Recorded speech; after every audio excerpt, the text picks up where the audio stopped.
Hi, I'm Judith Katzew and I lecture insurance law and company law at the University of the Witwatersrand.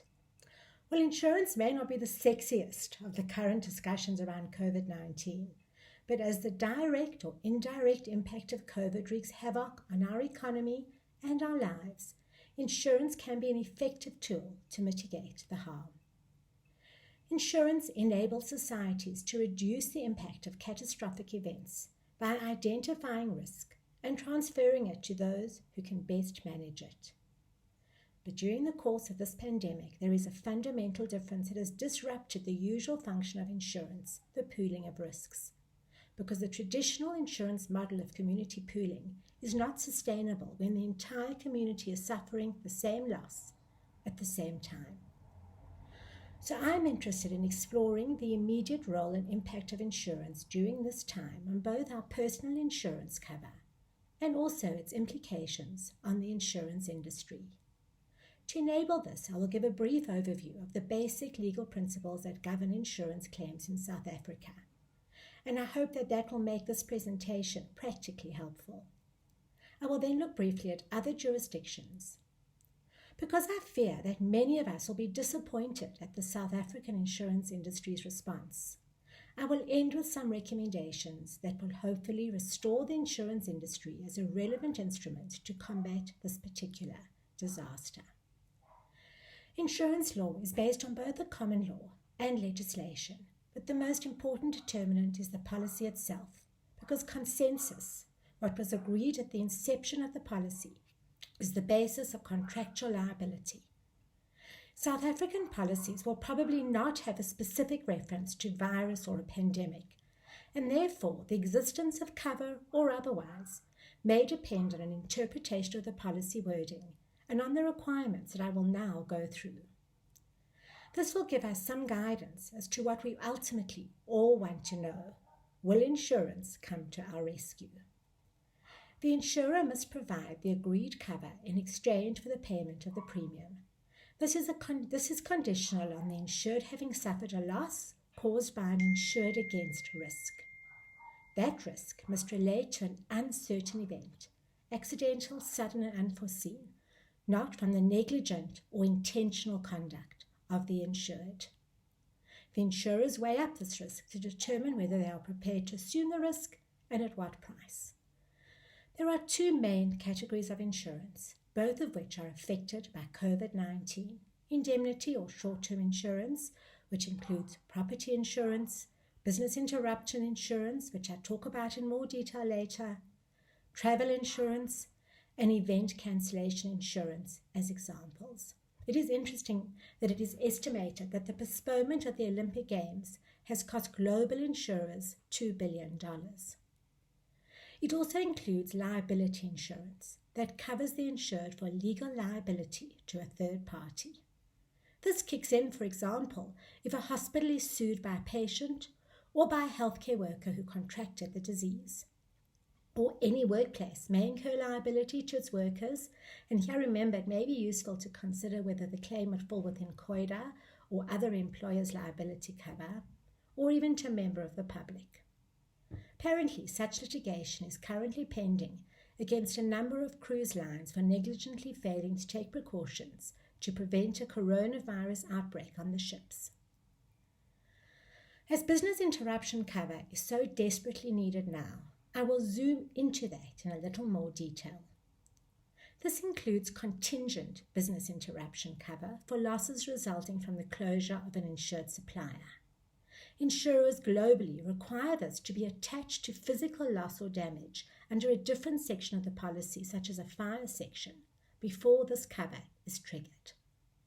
So if the property is not damaged, but the business is closed because of corona, the physical loss requirement is not met. There may be some ambiguity in the situation where the property is physically contaminated. This is a factual inquiry and will depend on the definition and interpretation of what constitutes damage in the policy. I would argue that the rules of interpretation in the common law and the treat customers fairly regulations must tend towards an insured favorable interpretation. The second type of insurance is non-indemnity insurance or long-term, including life and disability. Here, the essential elements must also be proven, and the wording of the policy will determine the cover. Causation, that the death or disability was caused by the virus, may be difficult to prove.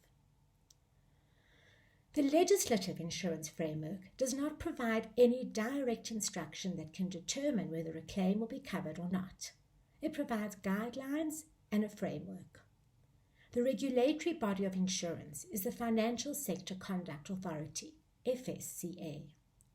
Short-term insurance is governed by the revamped Insurance Act 2017. Its preamble requires a legal framework for insurance business that is consistent with the Constitution and that promotes a fair, safe, and stable insurance market. It also introduces a legal framework for microinsurance, which promotes inclusion into the insurance market.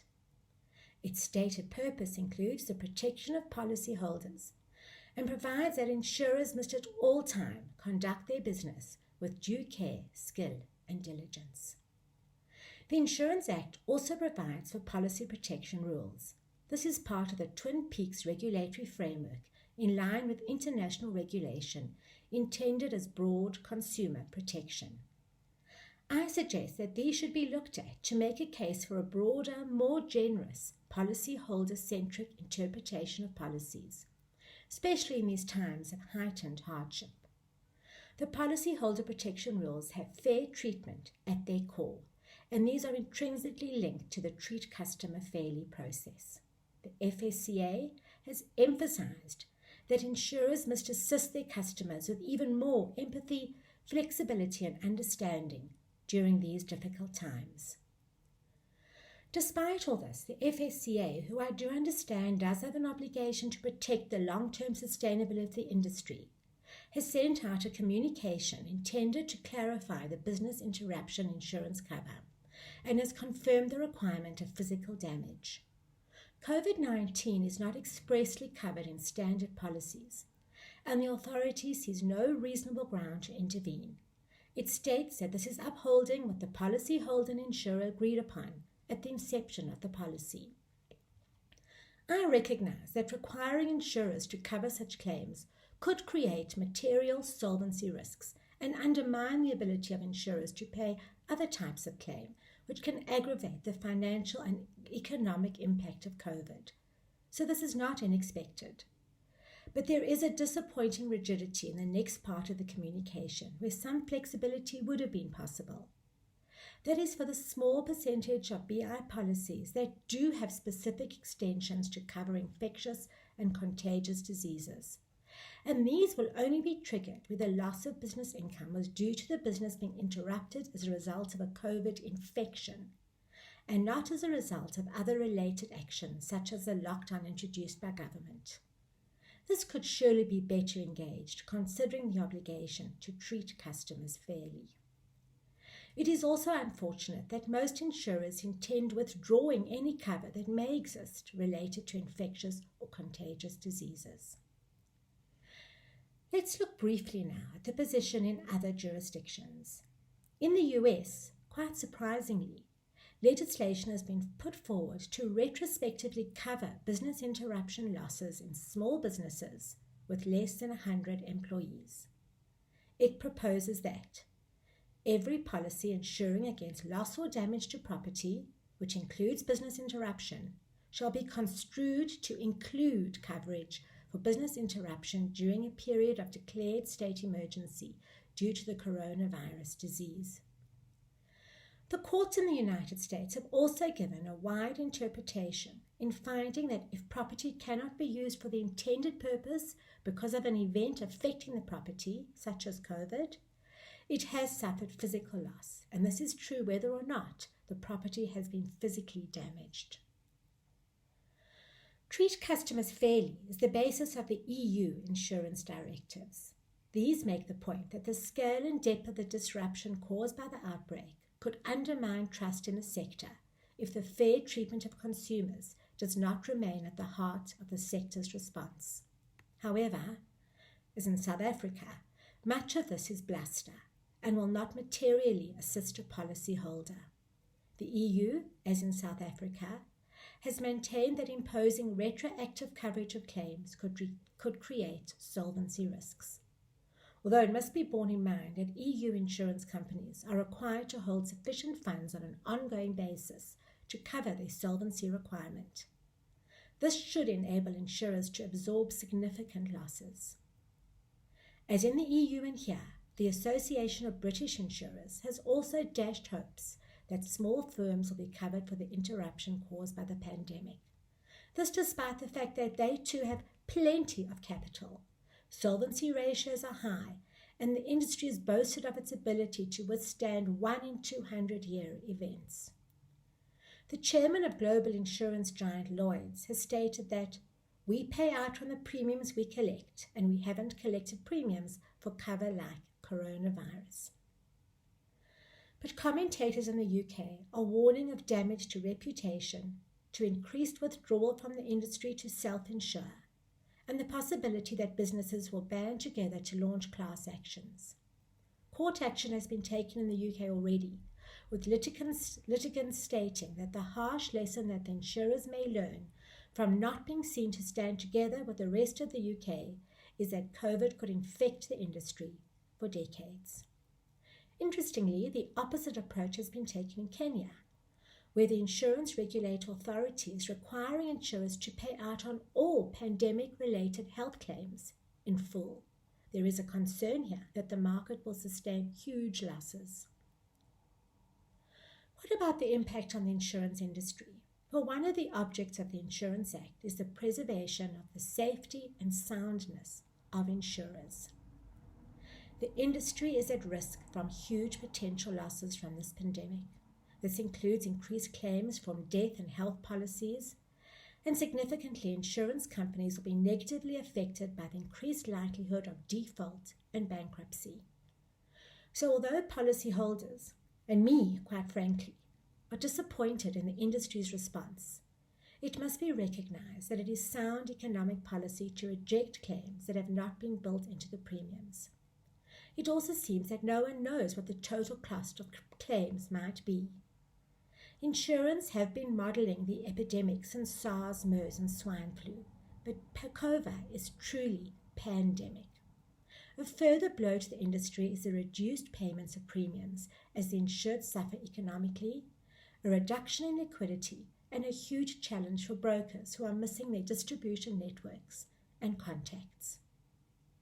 So what can be done? Let's turn to the positive role that insurers can play in managing the economic ravages of the pandemic and think of solutions and recommendations to create a brave new insurance world.